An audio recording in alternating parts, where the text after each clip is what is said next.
Hi everybody, I am Kristin Williams with Ephemera Paducah, and I am here today to show you a few of my favorite embroidery stitches and talk to you a little bit about how I use stencils with stitching. And before I get too far, happy birthday, Mary Beth, and it's so wonderful to be part of this Mary Beth Happy Birthday Film Fest. So in honor of you, Mary Beth, I'm doing some French knots and bouillon knots, maybe a little satin stitching, and anyway, let's get going. I hope everybody can see and hear and all that good stuff. So I have been stitching since I was 5 years old, and now I'm 50, mumble mumble, as my sweet dear grandmother-in-law used to say. And I started, I don't know, Mary Beth and I were talking one day, we were looking at some stencils, and she said that would be really cool stitched, because she knows I like to stitch. And I just started doing that. So here, let me show you just a couple of what I'm talking about, a couple of things. So here is the sweet little dress stencil. And I took a lot of, these are a lot of little seed stitches in there. I added a sewing notion, some antique buttons, a little vintage lace, and then down here at the bottom, these are just a lot of French knots and bouillon knots, some things to give us texture, a little running stitch, and this is all on, this is a quilt square that I picked up because I felt sorry for it. So when I see single quilt squares, I just think of the work and the love and the handwork that went into this, so I try to turn it into something a little more precious. Here is, I love the birds. I think Andrea Deming makes those for StencilGirl, but yeah, I love these little bluebirds. They make me so happy. This is a Seth Apter stencil here, The Secret, and then here's some items that we picked up on the 400-mile yard sale. There's a little badge, and I love this lady. Look at her hat, isn't that sweet? And I just took just made little holes and stitched that on there. And again, using some vintage lace, and this is a abandoned quilt square. Inside the bird, I believe that's fly stitch and seed stitch. And then finally this guy, this is another bird, and this garden here, I can't even tell you the stencil I started with because I just went crazy. But these are some of the knots I'm going to show you. These are called bouillon knots, and they're very textural. They sit up above the fabric. They're really fun. This is a fly stitch, and a lot of French knots. I just love them all clumped together. I just think they're fantastic like that. And this is bouillon knots and straight stitch. And these things take a while. I will pick them up and stitch on them still if I've learned a new stitch or think I see a hole or something. So that's what I like to do. And this is, you can use any kind of paint, but I recommend an acrylic paint that is not sticky. So not a high gloss acrylic paint. I tend to grab the paper artsies because of the fresco chalk finish. And then you don't want sticky because it's hard enough sometimes to pull a needle through a thread. You don't need extra resistance there, and something that could also kind of flake off on your thread. So after all my stitching, I decided to create a few stencils that were graciously accepted into StencilGirl lineup of artists. This is one that is called the Floral Stitch Sampler. And I intentionally did it so that you would have opportunity to do a lot of different stitches. Maybe it's easier to see with this one. But I like, you know, you can do a filling stitch there or an outline stitch. There's for French knots. The spider web is something really cool, but I just made just a little one so you could do something interesting with your stitching if you'd like to do that. And I also use this in my journal, obviously, in paints, and I love flowers. I'm a flower kind of girl. I found that when I was, and here it is printed out on fabric if you want to see what that looks like. I teach a lot of stitching here at my shop at Ephemera Paducah, and I found I would just grab a dish towel or something and put it in a hoop and demo the stitches that way. So I created, this is the ATC stitch stencil. And it has a lot of different stitches on it, ones that I love to teach. Make sure you're in the screen. This is seed stitch, cross stitch, chain stitch. This is the Spider Web Lazy Daisy French knots. And then this is running stitch, or you see a lot of the words are shibori or shashiko or shashiko, but this is an old stitch, but done together can just be so impactful. This is couching, which is fun. And then this is the fly stitch, which is a 2-stitch stitch. These are ones that I teach a lot, and that's why they're on the ATC sampler or ATC stencil. And then I also cut these up and use these in my journaling because they're great little mark making stencils right there. So there you have it. So those are my stencils, and also I have another one called Boro, which is just a lot of little marks, and that one is cool too. Before we get going, I'm just going to demo a few stitches today, but I always get asked about threads and needles. So let me tell you, this is how I sort my thread. Like this one is all the blues together. And just like you use different paint brushes and different paints and different widths in your mixed media, I use all kinds of threads in my stitching. So this is called flower thread, and look how thin and delicate that is. And then here is a DMC 5 pearl cotton. And the larger the number in pearl cotton, the smaller the thread weight is. This is a Weeks Dye Works pearl cotton. That's probably like an 8. It looks smaller, but that just feels so beautiful. So I just grab what I think is gonna work and stitch with that. I love variegated, and the standard DMC is a great thread, a great, really reliable thread. This is probably my biggest go-to is the DMC, and it comes in 6 strands, and you can split that. I usually work with 3. Some people work with 2, or you can use with all 6 if you want a big, thick, bold statement. As far as needles, I tell my students, so pick the smallest eye possible, and that's the eye of the needle there, that you can thread easily without cussing. So don't frustrate yourself. Don't try to cram a big, honking big piece of thread through an eye that's too small. Conversely, like I wouldn't pick this big thick needle for a very delicate thread, because also you're going to pull that through your fabric and that can leave a hole. So you don't want to do that. So I buy a lot of different kinds of needles. I'm kind of a needle collector at this time, because if I see a new needle that I think I can thread easier, I get all excited. One other thing about your embroidery needles, these are all sharp, pointy ends. So don't use a dull needle in your embroidery like a tapestry needle or something like that. So here's my little stitch book. So here's my threads. We're going to put those to the side here. Also just kind of some more needles. I have needles everywhere. So let's start with, I'm going to show you a couple of stitches over here. So this is using my Floral stitch sampler, and when I print on muslin, when I stencil on muslin or a thin fabric, I tend to put a backing fabric in the hoop with it.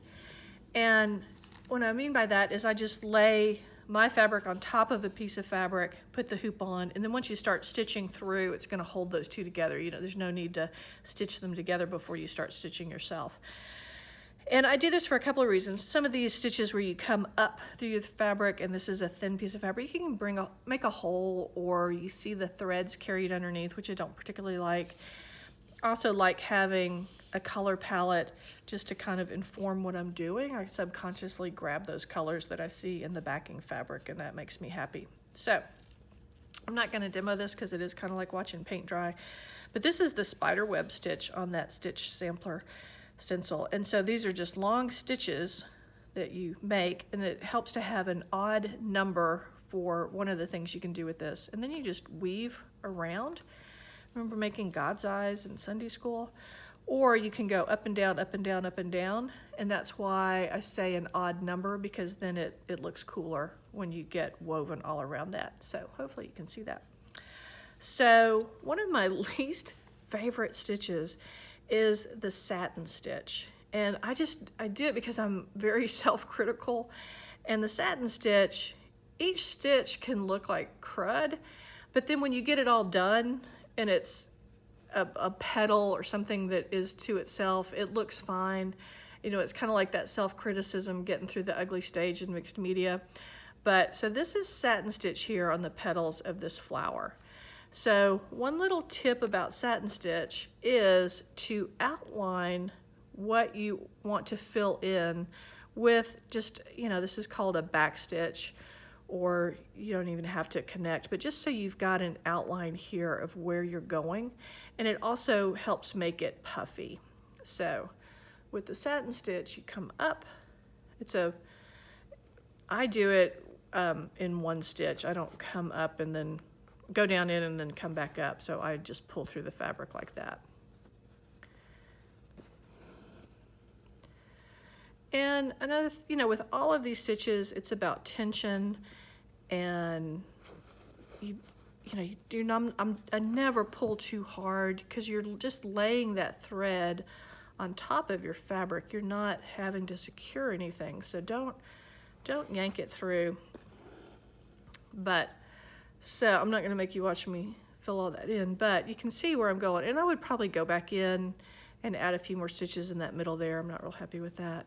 But like I said, satin stitch, it's a necessary stitch. It can fill in. It looks great when it's all done.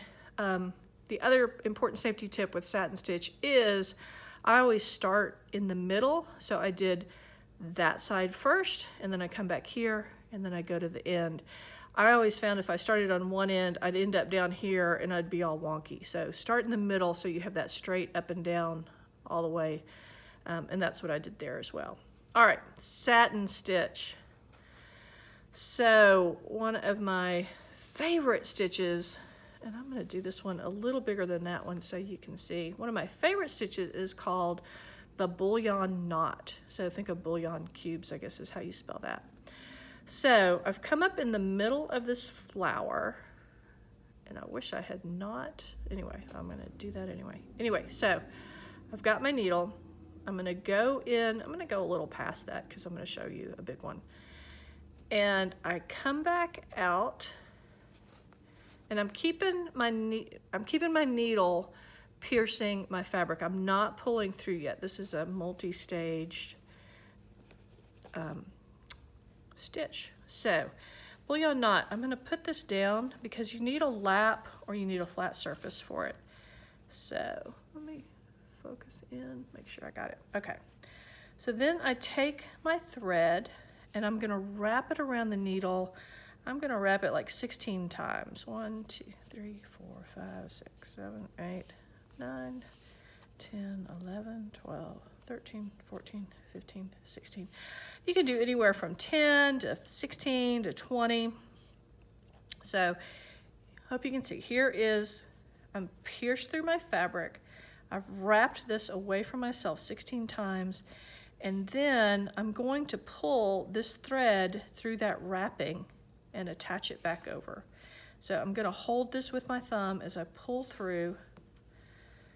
And so there it is, pulling through. And this is the cool part. So I'm going to let go along about now. So you see where that's all wrapped. And then you guide it down to the fabric. And I'm going to put my needle back in where I came out.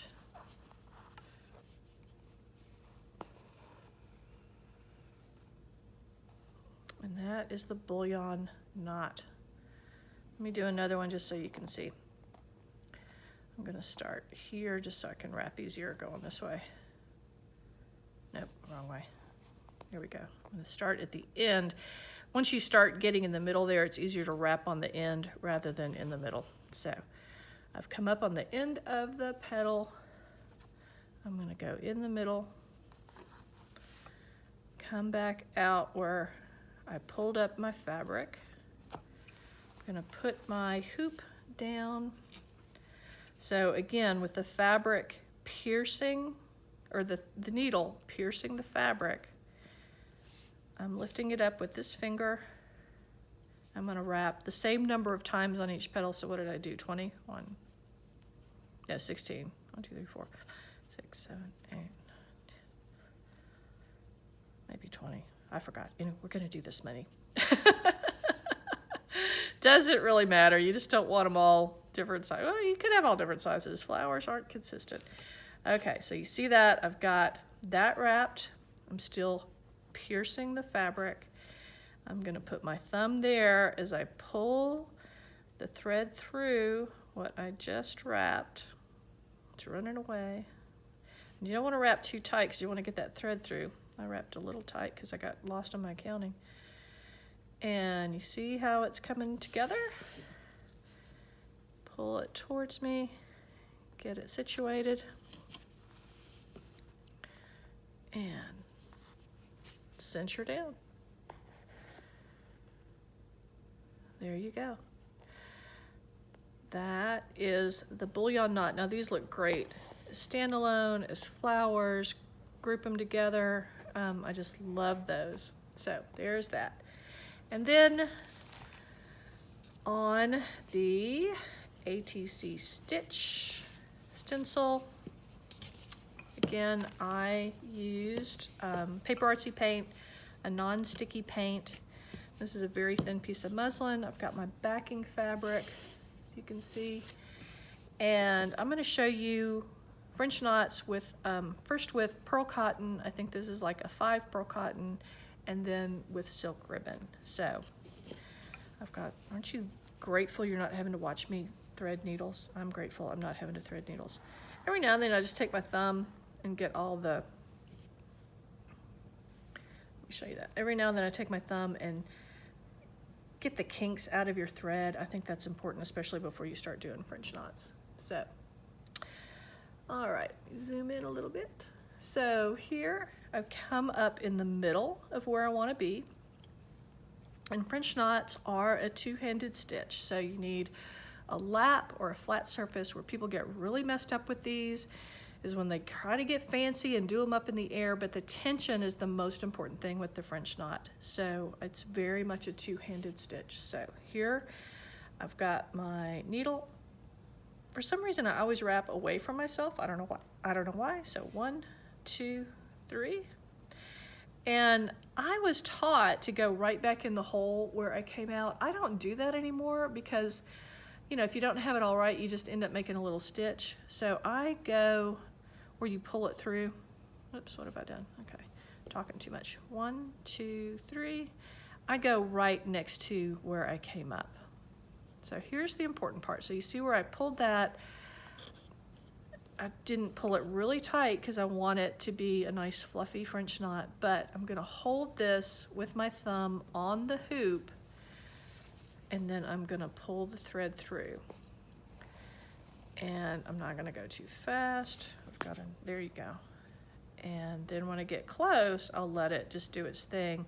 But I didn't yank it. I didn't, you know, it's not a tight stitch by any means. So that's about as tight as we're gonna get. So let me do another one just to show you. So I've come up in the middle of that blue dot. I'm gonna go 1, 2, 3. I'm gonna go back in right next to it. Hold the thread against the hoop with my thumb. And then gently pull that through. And stop right there, don't yank it. So that is French knots with pearl cotton. And then I've recently discovered this silk ribbon, which luckily I found a supplier, I think, so I can start carrying. So with the silk ribbon, I'm going to straighten that out before I start doing anything. This one seems to get a little wonkier. And again, you got some angles and, you know, it's a very different fiber. So I've come up in the middle. And I'm gonna go 1, 2, 3. And it's okay that it's flattening out. I'm not keeping it really flat and straight because I want it to look like a little knot. And I've got my thumb on the hoop. And I'm gonna pull that through It's got a little more unraveling to do than the thread. And there you go. Looks like a little rose, doesn't it? That makes me very happy. All right, one more. We're going to come up in the middle.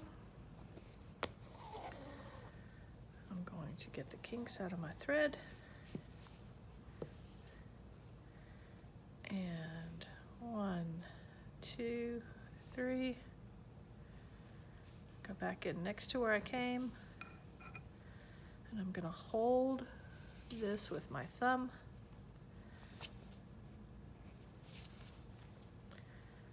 And pull this through. Sometimes this is the tricky part. There we go. Sometimes if you twist your needle, it works. And there is a French knot with a silk ribbon. And that's all I'm going to show you today because there's so many videos to watch. But thank you for watching. I used my ATC stitch and my floral sampler, stitch sampler stencils in this project. I just used non-sticky acrylic paint on a piece of muslin, or there you go, now you can see, on a piece of muslin or any kind of cloth. I use a natural cloth like a cotton, or you could use silk, you could use wool, but I wouldn't use polyester. But anyway, that's what I've done. And happy birthday, Mary Beth. I'm Kristin Williams at Ephemera Paducah, and happy stitching. Thank you.